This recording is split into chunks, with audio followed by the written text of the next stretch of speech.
Tanda iman yang sempurna, tanda yang ke-38 adalah menahan tangan daripada memakan harta-harta tertentu, maksudnya memakan dengan cara yang haram. Itu tanda kesempurnaan iman. Termasuklah dalam kategori ini ialah memakan harta dalam bentuk dia mencuri ataupun rasuah, merampak, memakan harta anak yatim dan sebagai seumpama dengannya. Ia termasuk daripada tanda iman yang rosak. A'udzubillahi minasyaitonirrajim. Bismillahirrahmanirrahim. Assalamualaikum warahmatullahi wabarakatuh. Alhamdulillahi rabbil alamin. Wassalatu wassalamu ala asyrafil anbiya'i wal mursalin wa ala alihi wa sahbihi wa man iqtada bi ta'alimihi wastanna bi sunnatihi ila yaumiddin, amma ba'du. Yang sama-sama kita hormati dan kita muliakan Tuan Nazir Masjid Al-Falah USJ 9 bersama dengan ahli jawatan kuasa Masjid Al-Falah. Seterusnya Akhil Karim, saudara kita yang mulia Tuan Imam Al-Mukarram Al-Fadil Ustaz Zuhairi bin Muhammad Yusof. Kemudian para alim ulama, pemimpin-pemimpin masyarakat, muslimin muslimat, insya-Allah kita semua dimuliakan Allah pada malam ni. Amin ya rabbal alamin. Bersyukur kepada Allah di atas segala nikmat-Nya. Lalu kita balas, antara cara membalas nikmat Allah dengan memperbanyakkan menyebut kalimah alhamdulillahi rabbil alamin.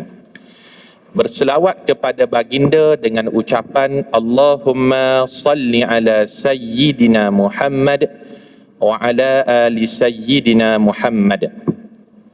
Para jamaah yang dimuliakan Allah Subhanahu wa taala sekalian, ini merupakan kuliah kita yang pertama setelah kita terhenti lebih kurang 19 bulan.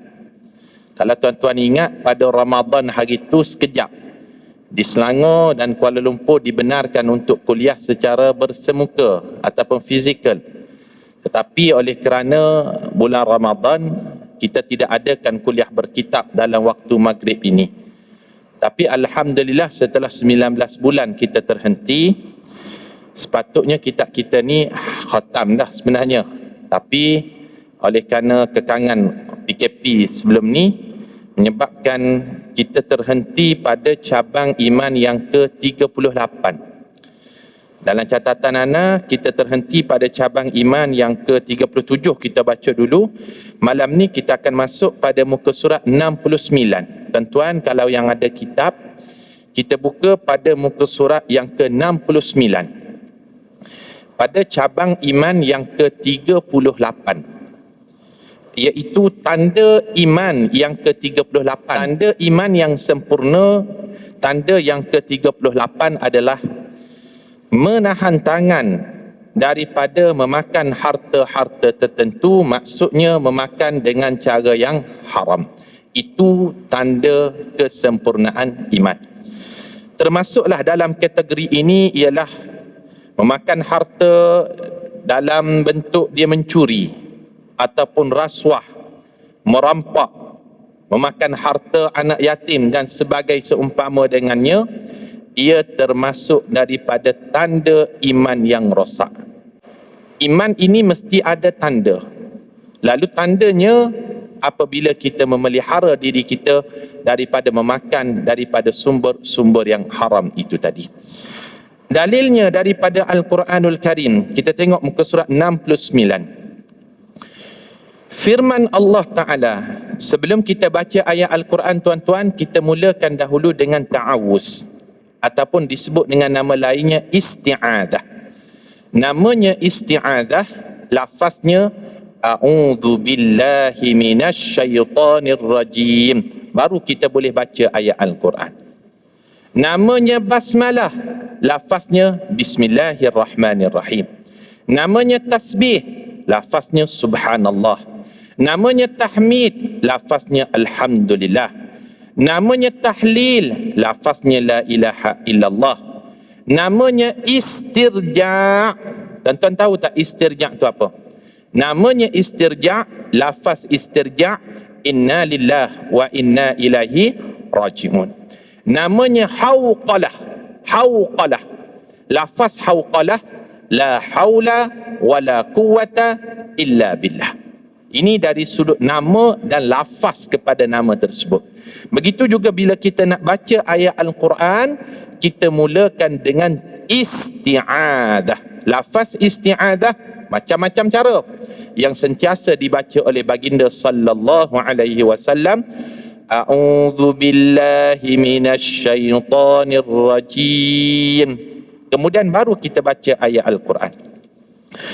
Allah Ta'ala berfirman, وَلَا تَأْكُلُوا أَمْوَالَكُمْ بَيْنَكُمْ بِالْبَاطِلِ.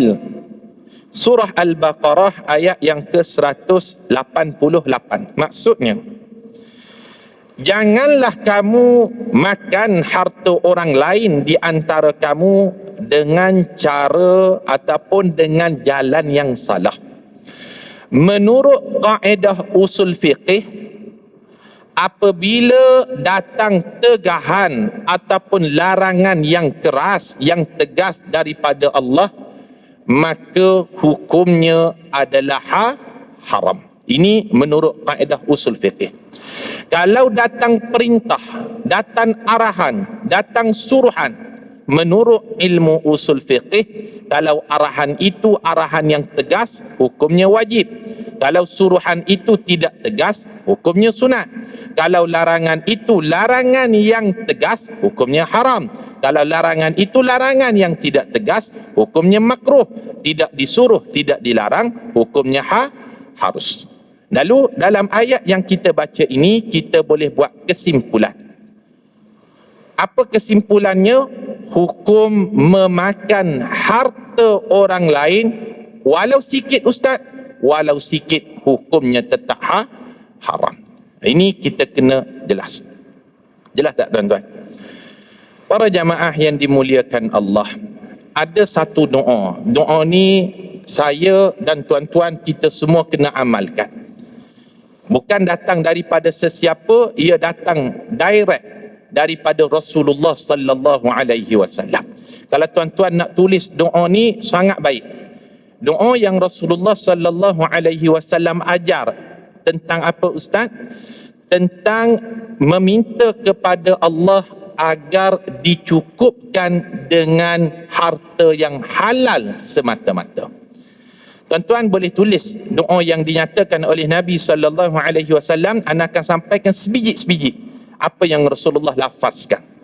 Doa ini ada dalam Sunan At-Tirmizi, kitab hadis yang ditulis oleh Abu Isa At-Tirmizi rahimahullahu ta'ala.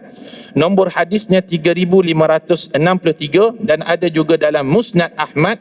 Doa tentang apa ustaz?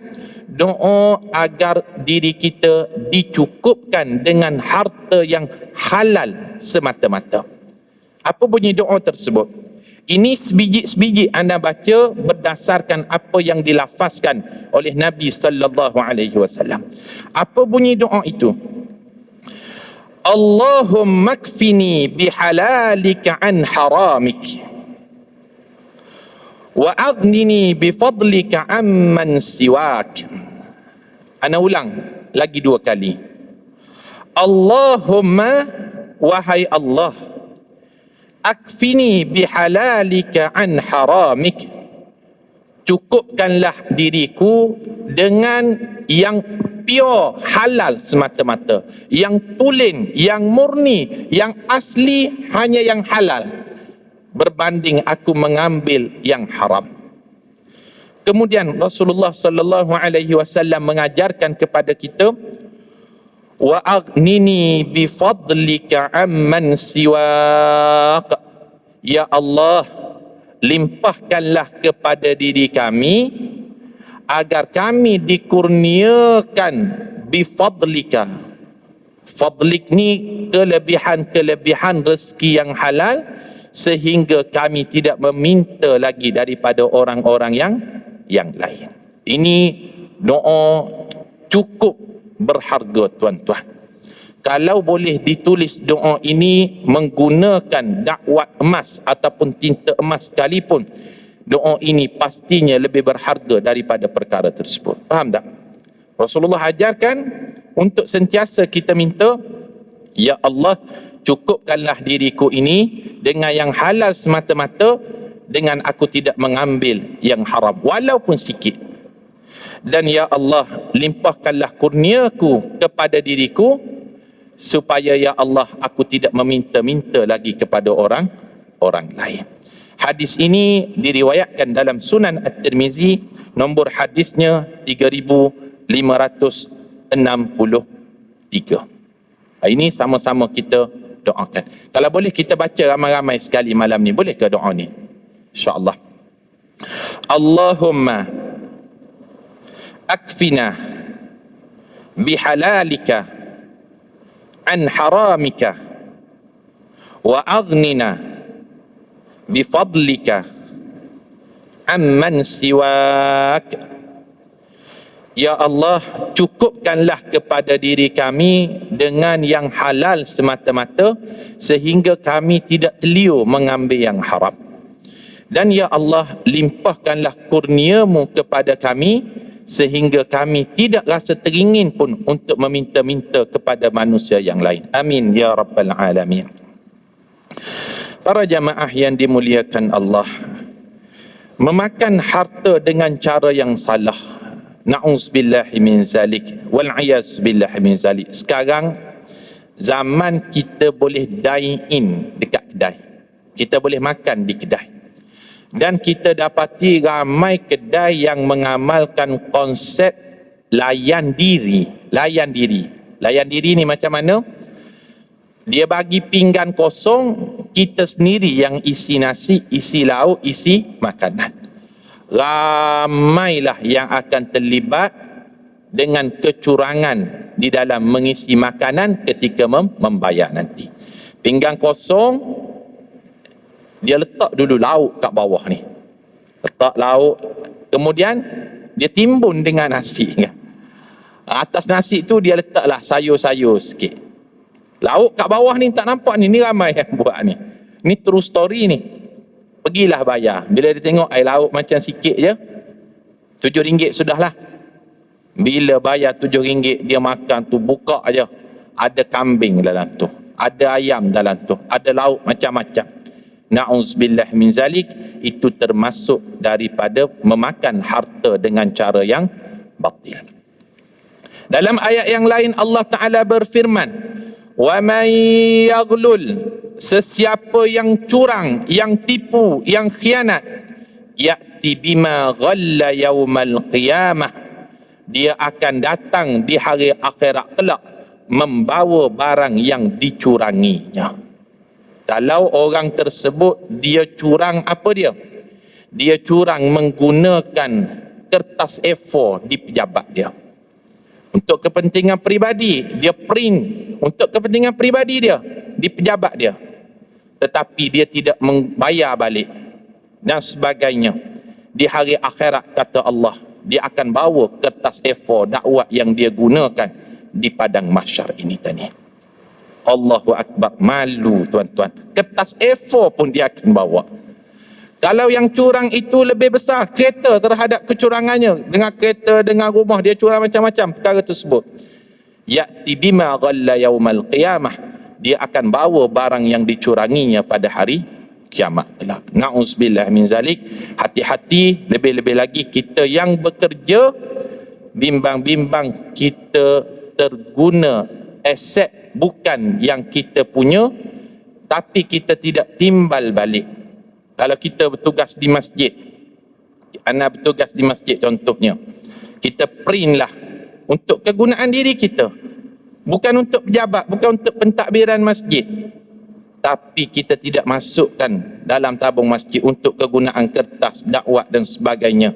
Nescaya sekecil itu pun akan dipertontonkan di hadapan Allah kelak.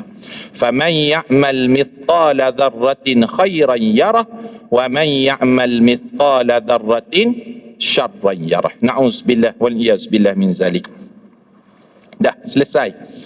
Ayat yang pertama. Kita muka surah yang ke-70. Firman Allah Subhanahu wa taala. A'udzu billahi minasy syaithanir rajim. فبظلم من الذين هادوا حرمنا عليهم طيبات أحلت لهم وبصدهم عن سبيل الله كثيرا وأخذهم الربا وقد نهوا عنه وأكلهم أموال الناس بالباطل. Surah An-Nisa ayat yang ke-160 hingga 161. Maksudnya, maka disebabkan kezaliman orang Yahudi, maka kami haramkan ke atas mereka makanan yang baik-baik yang pernah dihalalkan bagi mereka. Dan disebab itulah mereka banyak menghalang manusia dari jalan Allah. Juga disebabkan mereka itu mengambil riba padahal mereka telah dilarang melakukannya, dan disebabkan mereka memakan harta dengan jalan yang salah. Na'udzubillah min zalik. Ini ciri-ciri orang Yahudi yang Allah Subhanahu wa taala katakan. Kalaulah dia bukan Yahudi pun, keturunannya bukan Yahudi, tetapi dia mempunyai ciri sebagaimana orang Yahudi, dia ini sama sebagaimana orang Yahudi jika sekiranya dia mengambil makan dengan cara yang haram, dengan cara yang batil, masih memakan riba, maka cirinya itu tidak ubah sebagaimana orang Yahudi. Ini yang Allah Ta'ala nyatakan di dalam surah An-Nisa. Tuan-tuan, kalau kita nak tulis sikit nota tentang apa Ustaz? 5 kesan orang yang makan haram. 5 kesan. Ini disebut di dalam Al-Quran dan juga hadis Nabi sallallahu alaihi wasallam.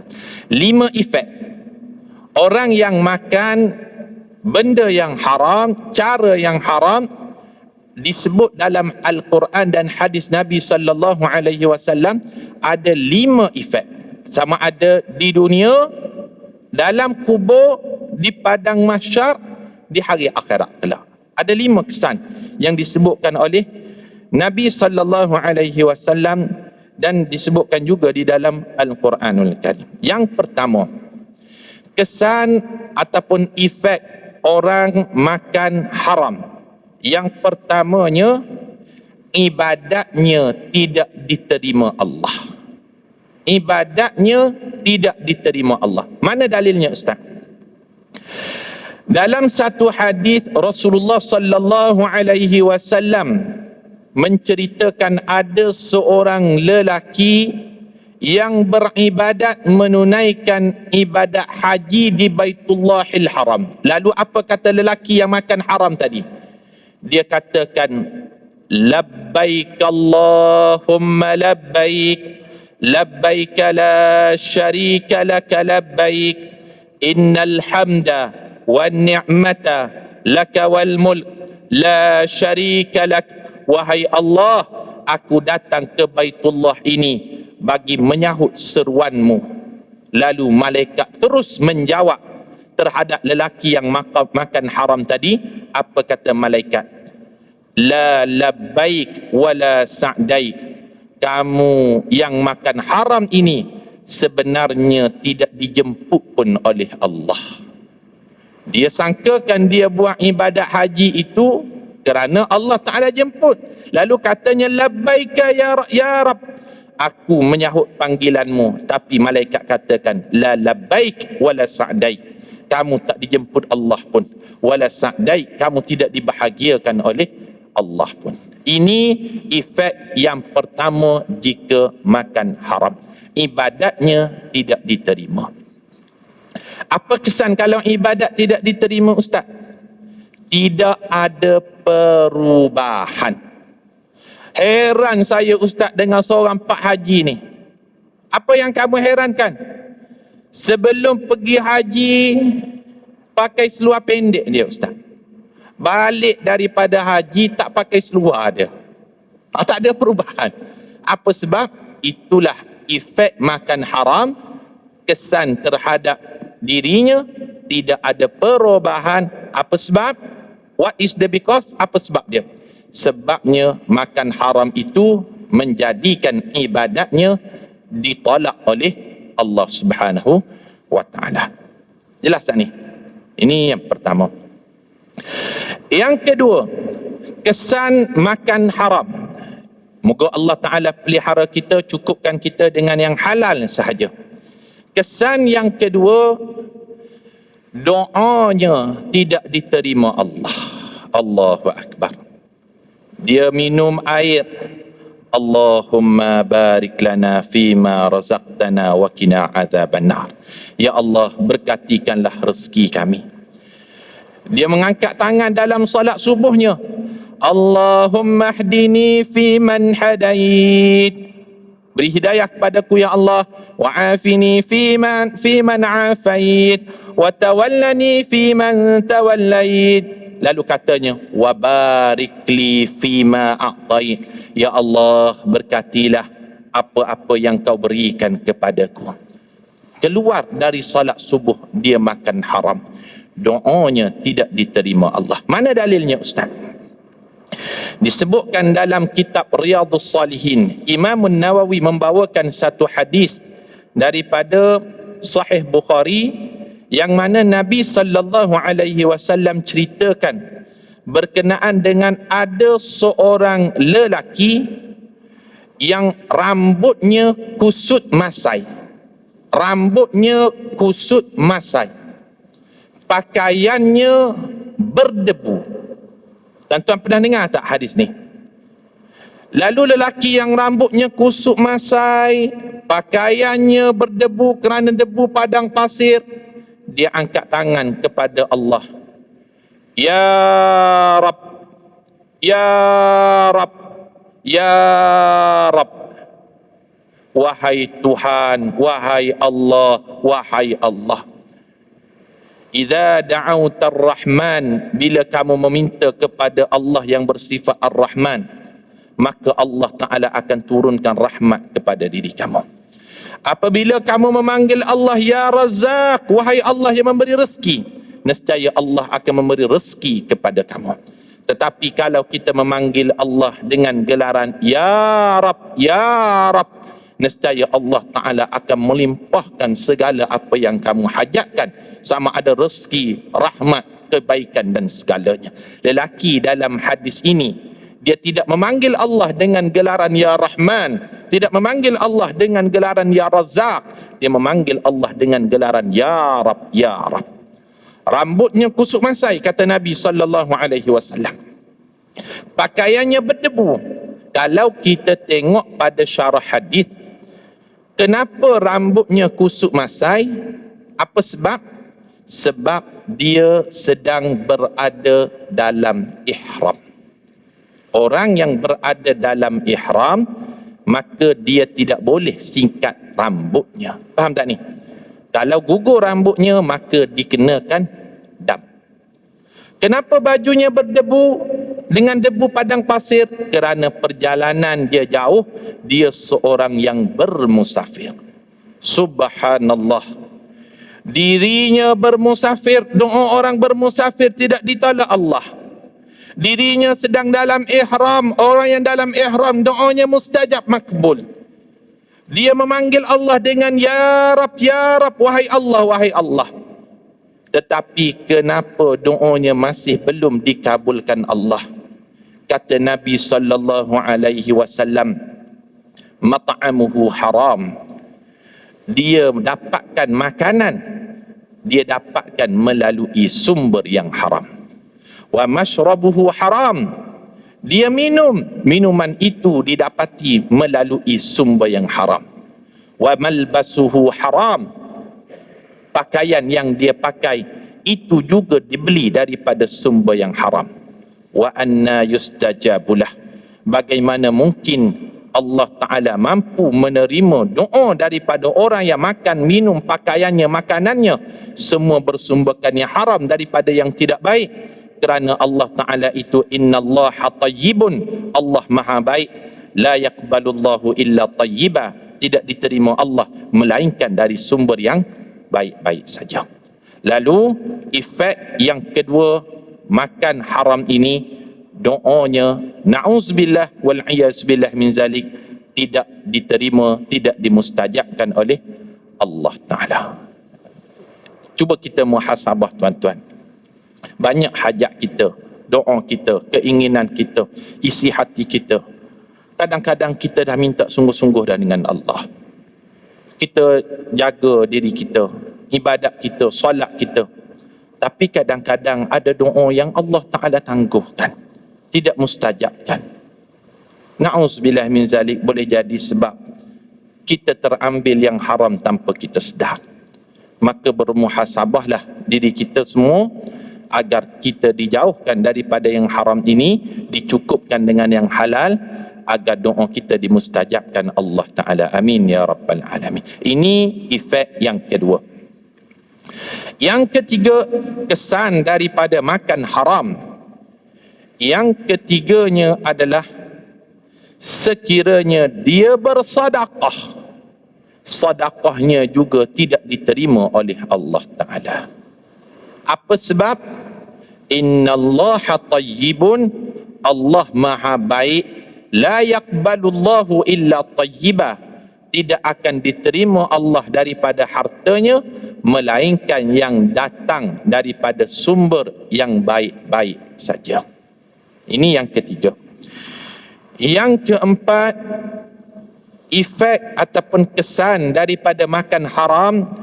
Yang keempatnya, dia akan bangkit dari kubur seperti orang yang mabuk dirasuki setan.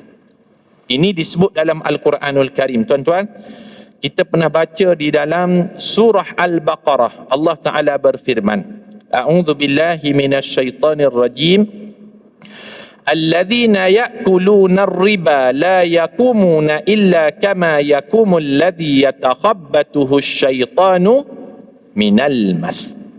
Sesungguhnya orang yang makan riba, dia tidak akan bangkit daripada kuburnya, melainkan bangkitnya itu terhuyung hayang seperti orang yang mabuk. Bukan setakat mabuk, tetapi dirasuki oleh setan. Na'uzubillah min zalik. Ini efek yang keempat, ketika seseorang yang makan haram di dunia, dia bangkit daripada kuburnya. Dan kesan yang kelima disebutkan di dalam hadis, kesan ketika dia berada dalam neraka kelak. Kata Nabi sallallahu alaihi wasallam, kullu lahmin nabata min haramin fannaru awla bih. Setiap daging yang tumbuh bersumberkan daripada yang haram, maka tidak ada yang layak bagi dirinya melainkan akan disambar oleh api neraka Allah. Ini 5 kesan yang dinyatakan dalam Al-Quran dan hadis Nabi sallallahu alaihi wasallam. Harap-harap tuan-tuan dapatlah poin yang anda sampaikan. Yang pertama tadi, ibadat tak diterima. Yang kedua, doanya tidak makbul. Yang ketiga, dia bersedekah, tidak ada pahala dari sedekahnya. Yang keempat, bangkit daripada kubur seperti orang yang mabuk. Yang kelima, daging yang tumbuh daripada sumber yang haram, maka yang paling layak bagi memakar daging tersebut adalah api neraka Allah Subhanahu wa taala. Dah. Seterusnya, muka surat 70 lagi. Allah Subhanahu wa taala berfirman, A'udzu billahi minasyaitonir rajim.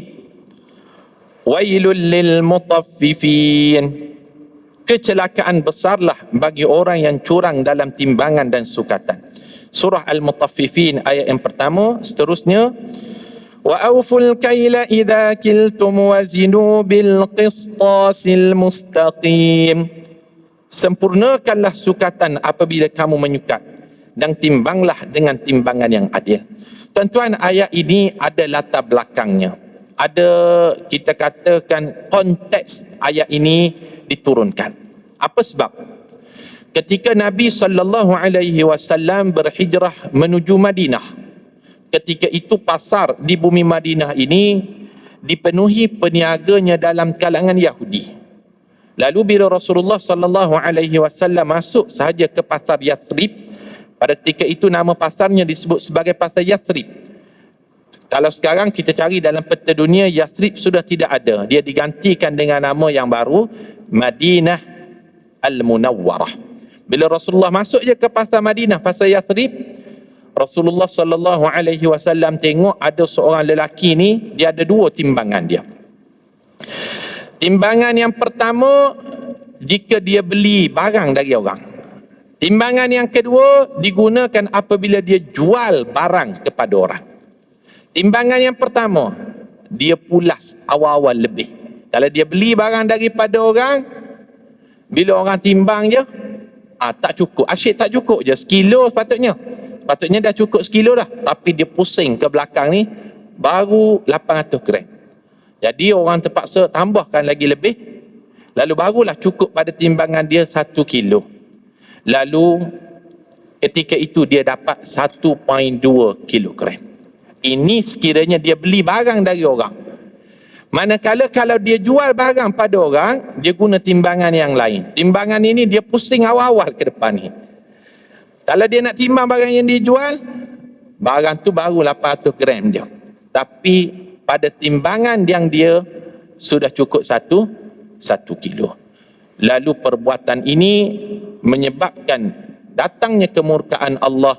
Allah Ta'ala turunkan ayat daripada Al-Mutaffifin, ayat yang pertama, Wailul lil mutaffifin, celaka wilah bagi orang yang curang dalam timbangan, celaka wilah bagi orang yang melebihkan timbangan kepada dirinya apabila dia membeli daripada orang lain. Tuan-tuan, Al-Mutaffifin berasal daripada perkataan Arabnya At-Tatfif. Apa kalimah asal dia? At-Tatfif. At-Tatfif ini dengan maksud ambil hak orang walaupun sikit. Itu maksud At-Tatfif. Ataupun kurangi hak orang walaupun sikit. Faham tak? Mana-mana perbuatan, sama ada perbuatan itu dalam aspek jual beli kah, dalam aspek muamalat kah, dari aspek kerja kah, dari mana-mana aspek, kalau kita ambil sikit hak orang ataupun kurang sedikit hak orang, maka perbuatan itu dikenali sebagai at-tatfif, perbuatan yang curang. Sikit je ustaz kami ambil, sikit pada pandangan mata kamu, tapi besar pada pandangan mata Allah.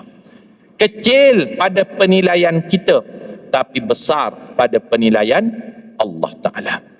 Lalu tuan-tuan, mana-mana perbuatan yang menyebabkan perbuatan itu ambil hak orang walau sikit, kurang hak orang walau sikit, itu dinamakan sebagai at-tatfif.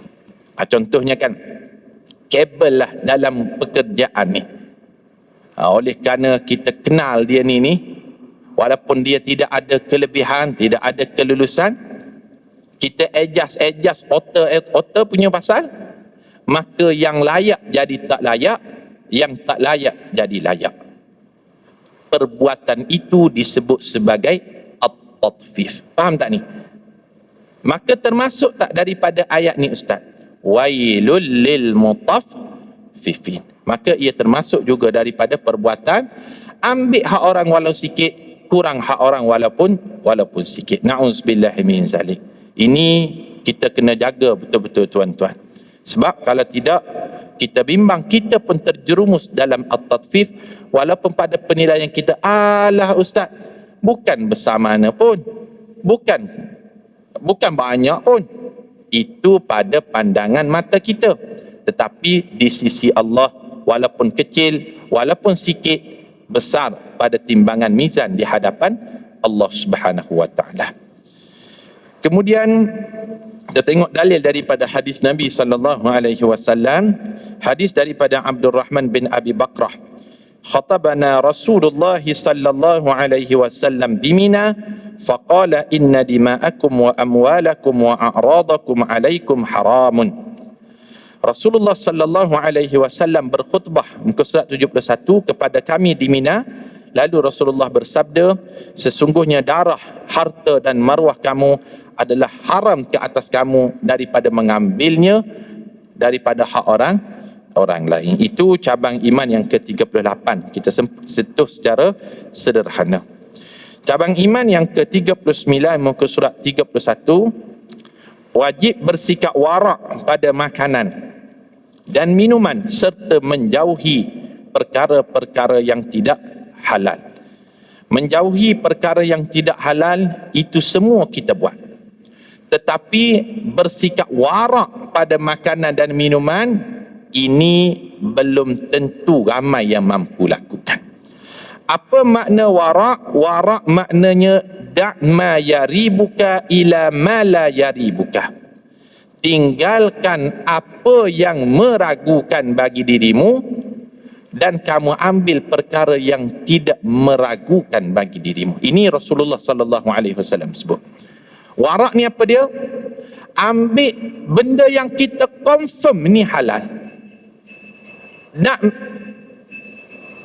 Da'ma ila ma la yaribuka, dan tinggalkan perkara yang kamu tak pasti sama ada ianya halal ataupun yang haram. Ini pada bab cabang iman yang ke-39. Tuan-tuan, anda berhenti dulu dalam cabang iman yang ke-39 ini. InsyaAllah kita akan baca cabang-cabang iman yang lain bagi memberi laluan kepada salat isyak berjamaah, insyaAllah. Terima kasih di atas perhatian. Ampun maaf di atas kesilapan. Assalamualaikum warahmatullahi wabarakatuh.